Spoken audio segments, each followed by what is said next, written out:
పెరుగుట అనే అంశం మీద ఆత్మీయ జీవితంలో పెరుగుట అనేది విజయాన్ని ఇస్తుంది.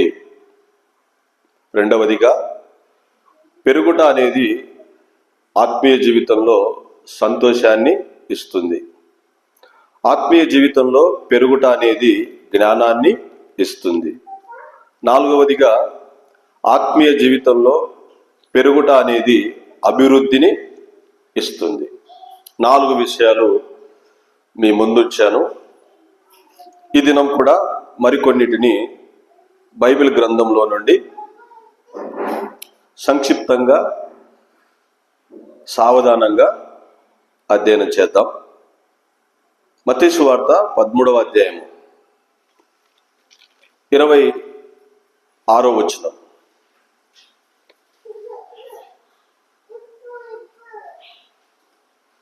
నాలుగు సంగతులు దేవుడు మనకిచ్చిన సమయంలో కొన్ని తలంపులు దేవుడు మన దృష్టికి తీసుకొని వచ్చాడు. ఈ దినము 5వ తలంపును, ఆ తర్వాత 6, 7 తలంపులు సమయ భావాన్ని బట్టి మనకున్న సమయాన్ని వినియోగించుకుందాం. మత్తయి సువార్త 13వ అధ్యాయము 26వ వచనం తీసుకున్నారా? పేజీ నంబర్ 14వ పేజీ, 26వ వచనం. మొలకలు పెరిగి గింజ పట్టినప్పుడు గురుగులు కూడా ఆగపడెను. ఇక్కడ ఏం పెరిగాయి? మొలకలు పెరిగాయి, గింజ పట్టాయి, అలాగే గురుగులు కూడా కనిపించాయి. అగపడెను.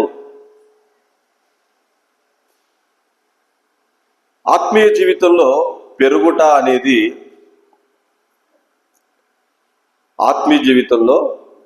అనేది జ్ఞానాన్ని ఇస్తుంది.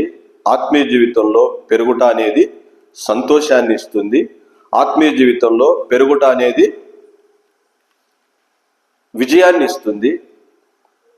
ఇక 5వది ఏంటంటే, ఆత్మీయ జీవితంలో పెరుగుట వలన ఆధ్యాత్మికంగా, ఆత్మీయంగా, భక్తిలో, విశ్వాసంలో పెరగడం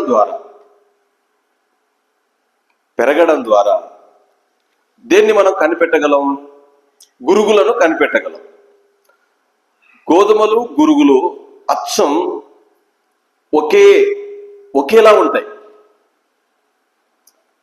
గోధుమలు అలాగే గురుగులు.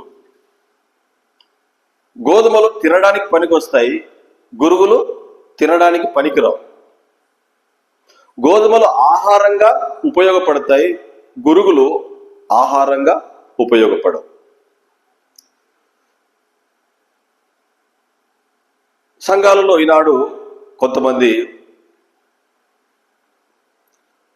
గోధుమలాగా ఉండొచ్చు, గురుగులా కూడా ఉండవచ్చు. గోధుమలు, ఎవరు గోధుమలు, ఎవరు గురుగులు? ఎవరు విశ్వాసులు, ఎవరు అవిశ్వాసులు? ఎవరు ఆత్మ సంబంధులు, ఎవరు శరీర సంబంధులు? ఎవరు భక్తి గలవారు, ఎవరు భక్తిహీనులు? ఎవరు దైవ సంబంధులు, ఎవరు లోక సంబంధులు? ఎప్పుడు మనం పసిగడతాం? ఎప్పుడు మనం కనిపెట్టగలం అంటే, ఆత్మీయ జీవితంలో, భక్తి జీవితంలో శిఖరాగ్రానికి చేరినప్పుడు. మనం భక్తిలో ఇంకా అక్కడే ఉన్నాం అనుకోండి, ఎవరు గోధుమలో, ఎవరు గురుగులో అంచనా వేయలేం. కావున ఆత్మీయ జీవితంలో పెరిగినప్పుడు గురుగులను కనిపెట్టగలం. సంఘములో ఎవరు భక్తి గలవారు, ఎవరు బాగా ఆత్మీయులు, ఎప్పుడు మనం అంచనా వేయగలం? ఆధ్యాత్మికంగా పెరిగిన వాళ్ళు మాత్రమే. భక్తిలో కావచ్చు, విశ్వాసంలో కావచ్చు, ఆత్మీయతలో కావచ్చు, ప్రేమలో కావచ్చు, మరి ఏ విషయంలోనైనా బాగా భక్తిలో పెరిగిన వారు వెంటనే పసిగట్టవచ్చు. అందుకే యేసుక్రీస్తు ప్రభువారు అవిశ్వాసులారా అన్నాడు. ఎంతకాలం మిమ్మల్ని విశ్వాసం లేని మూర్ఖతరం వారులారా అని అర్థం. అల్ప విశ్వాసం ఉండొచ్చు, విశ్వాసం ఉండొచ్చు, కానీ అవిశ్వాసం చాలా ప్రమాదకరమండి. నీకు కొద్ది విశ్వాసం ఉండవచ్చు, లేకపోతే ఎక్కువ విశ్వాసం ఉండవచ్చు, కానీ అవిశ్వాసం అనేది చాలా ప్రమాదకరం, చాలా అపాయకరమైంది కూడా. నమ్మిన దేవుని బిడ్డలమైన మనం కొంతమందికి అల్ప విశ్వాసం ఉండవచ్చు, మరికొంతమందికి అధిక విశ్వాసం ఉండవచ్చు, మరికొంతమందికి విశ్వాసమే లేకపోయి ఉండవచ్చు. అందుకే శిష్యులు ప్రార్థన చేసేవారు, అయ్యా మా విశ్వాసాన్ని వృద్ధి పొందించుము అన్నాడు. ఏది డెవలప్ అవ్వాలి, ఏది అభివృద్ధి కావాలి, ఏది పెరగాలి అనేది మనము ఆలోచన చేయాలి.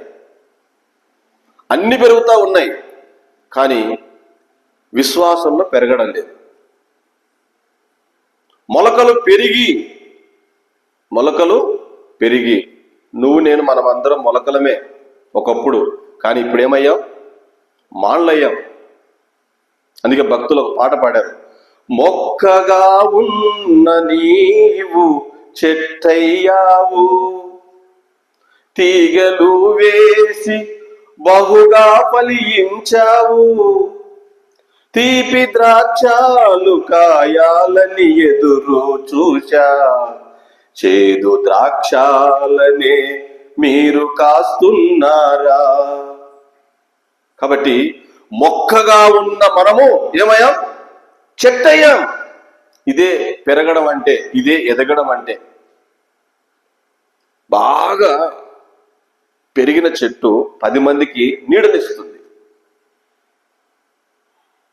నమ్మిన నీవు నేను మనమందరం కూడా సోదరీ సోదరులారా, ఆత్మీయ జీవితంలో పెరిగినప్పుడు గురువులను కనిపెట్టగలం. గురువులు అంటే దుర్బోధ, ఆరోగ్యకరం కాని బోధ, సిద్ధాంతపరమైన కాని బోధ. కాబట్టి అన్ని బోధలైనా అంటే అన్ని బోధలు కాదు. టీవీలో, యూట్యూబ్లో రకరకాల ప్రసంగికులు, రకరకాల బోధలు పుట్టగొడుగుల్లాగా పుట్టుకొస్తున్నాయి. అంత వాక్యమేనా అంటే అంత వాక్యం కాదు, మీరు అనుకుంటున్నారేమో. కాబట్టి నమ్మిన దేవుని బిడ్డలమైన మనము వాక్యంలో పెరగాలి, విశ్వాసంలో పెరగాలి. ఆత్మీయంగా, ఆధ్యాత్మికంగా పెరిగినప్పుడే మనము దేన్ని కనిపెట్టగలం? గురువులను కనిపెట్టగలం, పాపాన్ని కనిపెట్టగలం, దుర్మార్గాన్ని కనిపెట్టగలం, అబద్ధాన్ని, మోసాన్ని కనిపెట్టగలం. ఎప్పుడు? భక్తిలో బాగా పెరిగినప్పుడు, శిఖరాగ్రానికి చేరినప్పుడు. కాబట్టి ఆత్మీయ జీవితంలో పెరిగినప్పుడు ఏం కనిపెడతాం? మనం గురువులను కనిపెడతాం. ఇక 6వ చూద్దామా? యెషయా గ్రంథం 37వ అధ్యాయము 31వ వచనం. యెషయా గ్రంథం 37వ అధ్యాయము 31వ వచనం. 37, 31.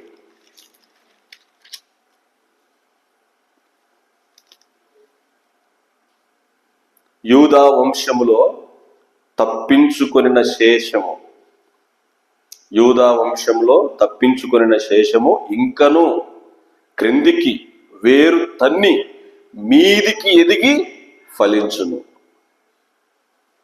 6వదిగా ఆత్మీయ జీవితంలో పెరిగిన వారు ఫలించగలరు.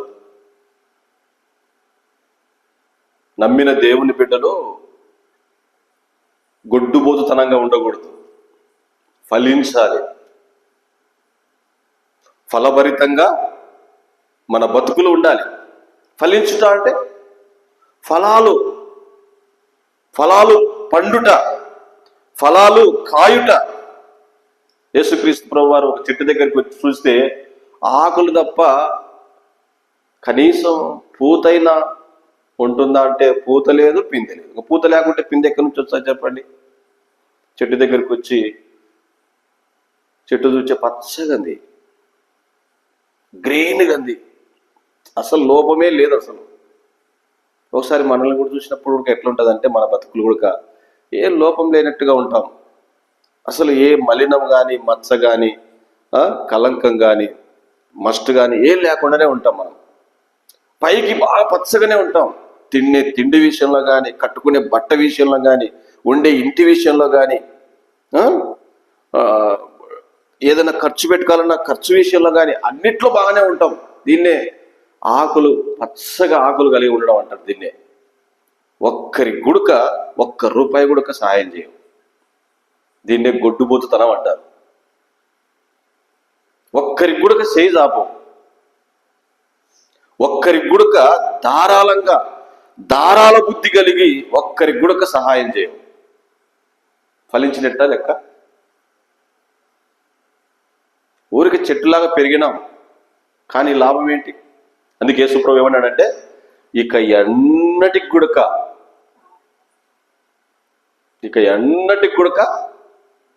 ఫలాలు కాయకుందువుగాక అనగానే ఆ చెట్టు అక్కడ ఏమైపోయింది?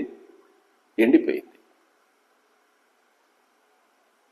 కాబట్టి నమ్మిన దేవుని బిడ్డలమైన మనం ఉత్త ఆకులుంటే సరిపోదండి. ఏముండాలి? అంతే కదా. ఇప్పుడు ఏదైనా ఒక చెట్టుకు ఫలం ఉంటేనే కదా ఆ చెట్టుని ఇష్టపడతాం. చెట్టు దగ్గరికి వెళ్ళి ఆ పండును చూసి తినాలనిపిస్తుంది, వాటిని తీసుకొని ఆరగించాలనిపిస్తుంది. కానీ యేసుక్రీస్తు ప్రభువారు మరి ఎంత ఆకలిగా ఉన్నాడో, ఎంత ఆశించాడో, ఎంత ఎక్స్పెక్ట్ చేసినాడో, చివరికి వచ్చేసరికి ఆయనకు నిరాశే మిగిలింది. ఒకసారి మనల్ని చూసినప్పుడు కూడా రోజు వస్తారు, ఆదివారం వస్తారు, దేవునికి కానుకలు ఇస్తారు, కానీ ఏం లాభం? ఒక్కరికి కూడా సహాయం చేయరు. కావున ప్రియమైన సోదరి సోదరులారా, ఆత్మీయ జీవితంలో పెరిగిన వారు ఫలించగలరు. అందుకే చూడండి, యూదా వంశములో తప్పించుకున్న శేషము ఇంకను క్రిందికి వేరు తన్ని. ఇప్పుడు ఒక చెట్టు ఉంది, వేప చెట్టు. అది ఈ మందిరం స్టార్టింగ్ లో ఆ చెట్టు వేశారు.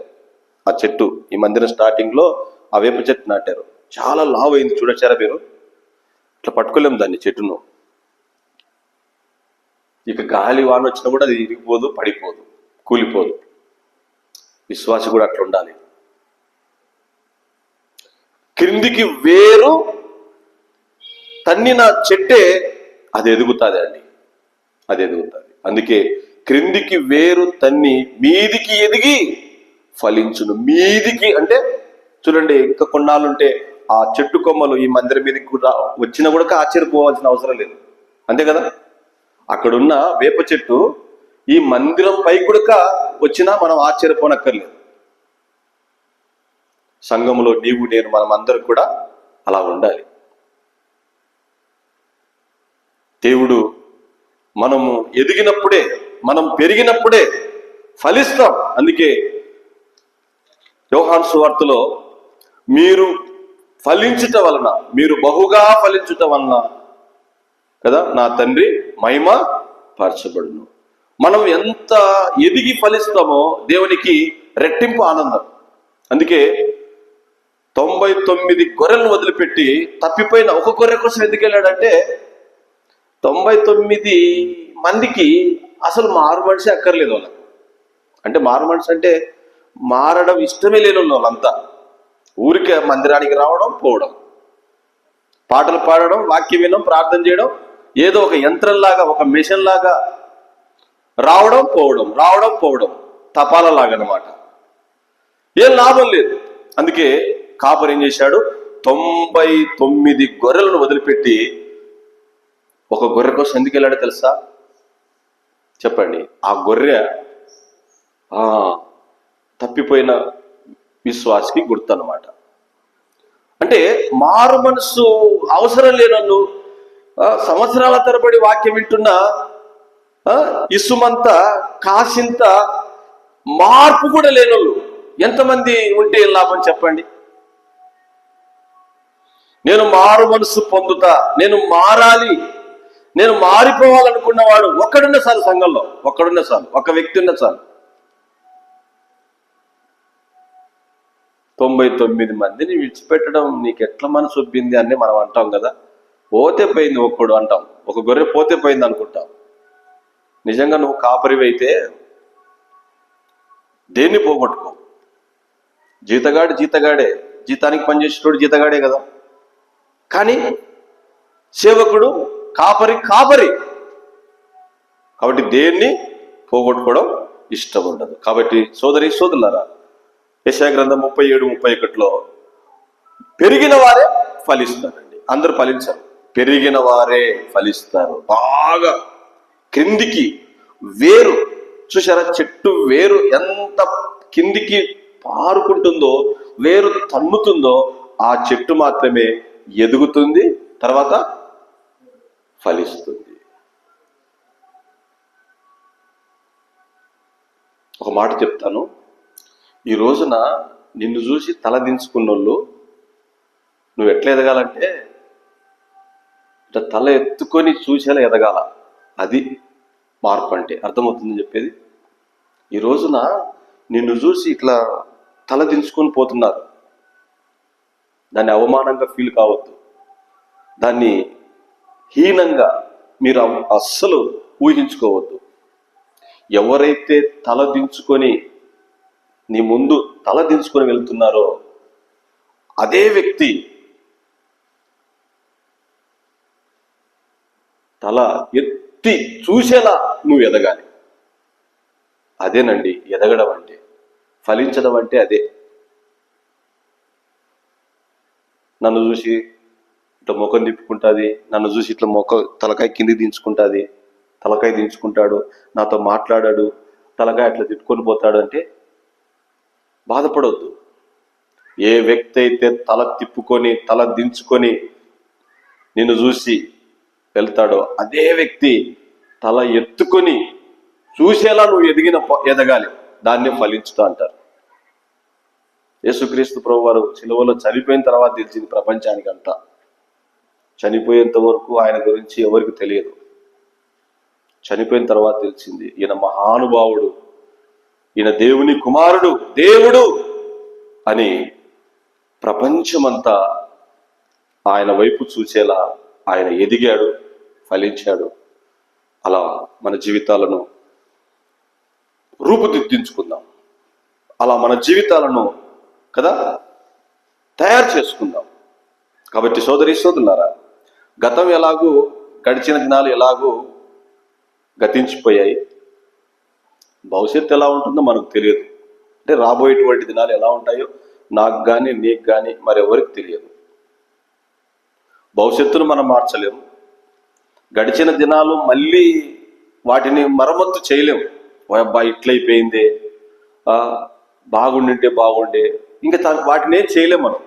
గతం గతః, భవిష్యత్తు ఎలాగో మనం తెలియదు. కాబట్టి ప్రజెంట్, వర్తమానం, ఇప్పుడు మనం బతుకుతున్నాం, దీన్ని మనకు కావాలంటే ఎట్లా కావాలంటే ఎట్లా మార్చుకోవచ్చు. దేవా నన్ను మార్చు, నేను మారాలనుకుంటున్నా. ఎంతకాలం అని మారుమనసు లేకుండా, జీవితంలో పశ్చాత్తాపం లేకుండా, జీవితంలో ఎవరిని ప్రేమించకుండా, జీవితంలో ఎవరు నన్ను ప్రేమించకుండా ఎన్నాళ్ళు నేను ఇలా బతికేది అని యాకోబులాగా ప్రార్థన చేస్తే దేవుడు ఖచ్చితంగా యాకోబు లాంటి ఆశీర్వాదపు జీవితాన్ని మనం పొందుకోగలం. నీవు నన్ను దీవించితేనే గాని నేను నిన్ను వదలను. పట్టుకున్న కాళ్ళు వదిలిపెట్టలేదండి. మీరు అనుకుంటున్నారేమో, పట్టుకున్న కాళ్ళు వదలలే యాకోబు. అది పట్టుదలలో ఉన్న తీవ్రత, బర్నింగ్ డిజైర్ అంటారు. నీలో బలమైన కోరిక, ఎలాగైనా సరే నేను ఈ రాత్రి దీవింపబడాలి, ఎలాగైనా సరే ఈ రాత్రి నేను దేవుని దగ్గర మారిపోవాలి, మార్చబడాలి అనే ఒక తీవ్రమైన వాంఛ, కోరిక, బలమైన సంకల్పం నీలో ఉంటే ఖచ్చితంగా ఆనాడు యాకోబు ఎలాగైతే తన జీవితాన్ని మార్చుకొని ఇశ్రాయేలుగా మారిపోయాడు. కాబట్టి ఆత్మీయ జీవితంలో పెరిగిన వారే ఫలిస్తారు. ఇక 7వ చూద్దామా? లూకాసు వార్త 2వ అధ్యాయము. లూకాసు వార్త 2వ అధ్యాయము. లూకాసు వార్త 2వ అధ్యాయము 46వ వచనం. 2వ అధ్యాయము ఈ మాట చదువుకొని ఒక 2-3 నిమిషాల్లో ముగించేద్దాం. 2వ అధ్యాయము 46వ వచనం. బాలుడు జ్ఞానముతో నిండుకొనుచు బాలుడు జ్ఞానముతో నిండుకొనుచు ఎదిగి బలము పొందుచుండెను, దేవుని దయ ఆయన మీద ఉండెను. ఆత్మీయ భక్తి జీవితంలో పెరిగిన వారు ఏం పొందుకుంటారు? స్ట్రెంగ్త్, పవర్, బలం. ఏ సుడిగాలి వచ్చినా, ఏ తుఫాను వచ్చినా, ఏ వరదలు వచ్చినా, ఏ ఉపద్రవం వచ్చినా, ఏ ప్రళయం వచ్చినా, ఏ కరువు వచ్చినా, ఏ ఖడ్గం వచ్చినా, ఏ యుద్ధం వచ్చినా, ఏ కష్టం వచ్చినా, ఏ నష్టం వచ్చినా స్ట్రాంగ్గా ఉంటారు, బలవంతులుగా ఉంటారు, బలం పొందుకుంటారు. ఎవరు చెప్పండి? ఎవరు? ఆత్మీయంగా పెరిగిన వారు, ఆత్మీయంగా ఆధ్యాత్మికంగా భక్తిలో దిట్ట కలిగిన వారు బలాన్ని పొందుకుంటారు. నన్నేమి ఎవరు చేయలేరు. కావున ప్రియమైన సోదరుడా, ఈ రాత్రి నువ్వు బలం పొందుకోవాలంటే ముందు నువ్వు ఆత్మీయంగా పెరగాలి. ఆధ్యాత్మికంగా పెరిగినప్పుడే నువ్వు బలం పొందుకుంటావు. ఏ బలం? శరీర సంబంధమైన బలం కాదు, రక్త సంబంధమైన బలం కాదు, లేకపోతే భౌతిక సంబంధమైన శరీర సంబంధమైన బలగం కాదు. ఇది ఆధ్యాత్మిక బలం, స్పిరిచువల్ పవర్, స్పిరిచువల్ స్ట్రెంగ్త్ అంటారు దీన్నే. నేను చెప్పాను కదా, దేనికి నువ్వు భయపడవు ఎప్పుడు? ఆత్మీయంగా పెరిగినప్పుడు. ఇప్పుడు అన్నిటికీ భయపడుతున్నామంటే బెదిరిపోతున్నాం, పారిపోతున్నాం అన్నదానికి మీనింగ్ ఏంటో తెలుసా? మనం ఇంకా పెరగలేదని, భక్తిలో ఇంకా మనం చిన్న పిల్లల్లాగానే ఉన్నాం, పెద్దల్లో కాలేదు, పెరగలే. అందుకే అన్నిటికీ భయపడిపోతున్నాం. కాబట్టి దేవుని సన్నిధిలో యేసుక్రీస్తు పెరగడం మనం గమనించండి. ఎట్లా పెరిగాడు ఆయన?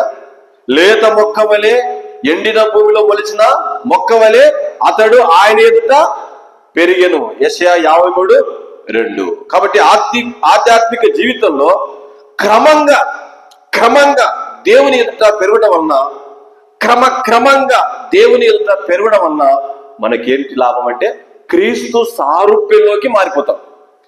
అంటే ప్రభువైన యేసుక్రీస్తు వారి యొక్క పోలికలోకి మనం మారిపోతాం. ఎవరు తిట్టినా ఓర్చుకుంటాం, కొట్టినా ఓర్చుకుంటాం, అవమానించినా ఓర్చుకుంటాం, నిందించినా నిలబడతాం. దీన్నే ఏమంటారంటే సోదరులారా, ప్రభువైన యేసుక్రీస్తు వారి సారూప్యంలోకి మార్చబడడం. ఈ క్రీస్తు సారూప్యంలోకి ఎప్పుడు వస్తామో తెలుసా? దేవుని యొద్ద పెరిగినప్పుడే. లోకంలో నువ్వు పెరిగితే క్రీస్తు సారూప్యం నీలోకి రాదు. దేవుని వద్ద నువ్వు పెరిగితే క్రీస్తు సారూప్యంలోకి వచ్చేస్తా. అంటే క్రీస్తుల అచ్చం. అప్పుడప్పుడు అంటుంటారు కదా, అచ్చం తండ్రి పోలికే, అచ్చం తల్లి పోలికే అంటారు కదా. అట్లా జిరాక్స్ తీసినట్టే, ఇంకా జిరాక్స్ తీసినట్టే ఒరిజినల్గా బయటపడతాం. కాబట్టి సోదరులారా, ఆత్మీయ పెరుగుదల అనేది క్రమముతో కూడిందండి. క్రమంతో కూడింది అంటే ఒక డిసిప్లిన్తో కూడింది, ఒక పద్ధతితో, ఒక విధానంతో కూడింది. కాబట్టి ఆత్మీయ పెరుగుదల అనేది అక్రమముతో కూడింది కాదు, క్రమముతో కూడింది. పాటలు పాడడం క్రమం, ప్రార్థించడం క్రమం, వాక్యాన్ని బోధించడం క్రమం, మందిరానికి రావడం క్రమం. కాబట్టి ఆత్మీయ పెరుగుదల, ఆత్మీయ ఎదుగుదల అనేది క్రమముతో కూడింది, అక్రమముతో కూడింది కాదు. కాబట్టి మనము పెరగాలంటే ఏం చేయాలి? రోజు వాక్యాన్ని క్రమంగా చదవాలి. ఏదో బుద్ధి పుట్టినప్పుడు, మనసు బాగున్నప్పుడు, లేకపోతే మనసు బాగలేనప్పుడు వాక్యం చదవడం కాదు. వాక్యాన్ని క్రమంగా చదవాలి, ఒక క్రమ పద్ధతిలో చదవాలి. రెండవది ఏంటంటే వాక్యాన్ని క్రమంగా ధ్యానం చేయాలి. మూడవది ఏంటంటే వాక్యాన్ని జీవితానికి పోల్చుకోవాలి. చాలామంది పక్క వాళ్ళతో పోల్చుకుంటుంటారు, అది తప్పు. వాక్యాన్ని, దేవుని వాక్యాన్ని మన జీవితాలకు ఎప్పుడైతే అన్వయించుకుంటామో, అప్లై చేసుకుంటామో అప్పుడే మనం పెరుగుతాం. ఇప్పుడు జ్వరం వచ్చింది, డాక్టరు ట్యాబ్లెట్ ఇచ్చాడు, పారాసెటమాలో లేకపోతే ఏమంటారు దాన్ని ఇంకోటి కొత్తగా డోలా, సరే ఓకే, డోలా ట్యాబ్లెట్. ఇప్పుడు డాక్టర్ ఇచ్చిన మాత్ర తీసుకుపోయి గూట్లో పెట్టావు అనుకోండి, ఒంట్లో ఉన్న జ్వరం తగ్గుతుందా? మరి ఏం చేయాలా? ఆ ట్యాబ్లెట్ లోపలికి వెళ్తేనే కదా జ్వరం తగ్గేది. అలాగే వాక్యం దగ్గరికి వచ్చి ఈ వాక్యాన్ని ఎప్పుడైతే మనం అన్వయించుకుంటామో, అప్లై చేసుకుంటామో అప్పుడు పెరుగుతామండి. అలాగే ట్యాబ్లెట్ ఎప్పుడైతే వేసుకుంటామో జ్వరం ఏమైపోతుంది? పటాపంచలై పారిపోతుంది. కాబట్టి నువ్వు వాక్యాన్ని నీ జీవితానికి పోల్చుకోనంత కాలం నీ బతుకు మారదు. అంతేగా, మారదు. పోల్చుకోనంత వరకుగా ఒకటి చెప్తున్నా, నువ్వు పోల్చుకున్నావంటే నీలో ఎదుగుదల ప్రారంభమవుతున్నట్టు. నిన్నెవరు ఆపలేరు. నీ ఎదుగుదల, నీ సక్సెస్, నీ గెలుపును ఎవరు అడ్డుకోలేరు, ఎవరు ఆపలేరు. ఎప్పుడు వాక్యాన్ని నీ జీవితానికి పోల్చుకున్నప్పుడు. కాబట్టి పరిశుద్ధాత్మ ద్వారా నడిపించబడాలి, ప్రార్థిస్తూ ఉండాలి. ఏ విషయాల్లో మనం పెరగాలని దేవుడు ఆశిస్తున్నాడో, ఎక్స్పెక్ట్ చేస్తున్నాడో వాటి కొరకు దేవుని నుండి ఏం చేయాలా? తెలివిని పొందడానికి ప్రయత్నం చేయాలి, ప్రార్థన చేయాలి, విశ్వాసమును వృద్ధి చేసుకోవాలి. అంత మాత్రమే కాదు, జ్ఞానం కొరకు దేవుని అడుగుతూ ఉండాలి. ఒక్కరోజుతో వచ్చేది కాదు జ్ఞానం, ప్రతి దినం అడుగుతూనే ఉండాలి. ఖచ్చితంగా దేవుడు జ్ఞానము ఇస్తాడు. కాబట్టి దేవుని యందు విశ్వాసం ఉంచిన మనము క్రీస్తు వలె మార్పు చెందడానికి ఆత్మదేవుడు మనకేం చేస్తాడు? మనల్ని యేసు వలె మార్చుతాడు, యేసు వలె మార్చేస్తాడు. కాబట్టి ఆ విధంగా మనము దేవుని ఎదుట పెరిగి, ఎవరైతే దేవుని ఎదుట పెరుగుతారో వారిలో క్రీస్తు పోలికలు కొట్టొచ్చినట్టు కనపడతాయి. అర్థమవుతుందా? క్రీస్తు పోలికలు కొట్టొచ్చినట్టు కనపడతాయి. దేవుని ఎదుట పెరగని వ్యక్తి జీవితంలో క్రీస్తు పోలికలు, క్రీస్తు సారూప్యము, క్రీస్తు స్వరూపము, క్రీస్తు రూపము రాదు. కాబట్టి మనము దేవుని ఎదుట పెరిగి క్రీస్తు సారూప్యంలోకి మార్చడకు ఆత్మదేవుడు తన కృపను సమృద్ధిగా మనకు దయచేయాలని ప్రభువుపేట మీకు మనవి చేస్తూ ఉన్నాను. కాబట్టి ఎండిన భూమిలో మొలిచిన లేత మొక్క వలె ఆయన తండ్రి అయిన దేవుని ఎదుట పెరిగెను. కాబట్టి పెరుగుట విరుగుట కొరకే.